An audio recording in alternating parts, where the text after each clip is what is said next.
Tontolon'ny fitaterana nabakabaka noho ny fiara-miasan'ny miombon'antoky sy ny Fanjakana raha ny koa zany ny sehatra tsy miakina isan'izany ny governementa malagasy ny Ravinala Airports dia hiova endrika tanteraka ny seranam-piaramanidin'i Nosy-Be hafaka hanome tolotra tahaka ireo seranam-piaramanidina maneran-tany ary seranam-piaramanidina lehibe no kasaina ho ajoro ao anatin'izany tanàna Nosy-Be izany ny famintinana ny ambaindainy izay vaovao izay dia hoentina amintsika ato anatin'ity sarity.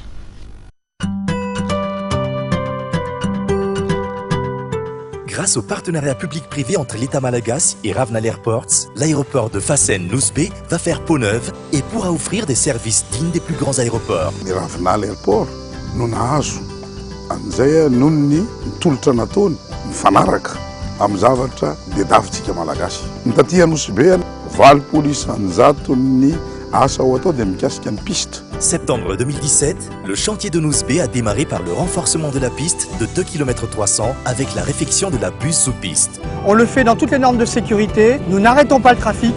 Zaka tsara ny gros porteur zany ny piste atsika zao dia mety hitarika ny mpizahatany maro.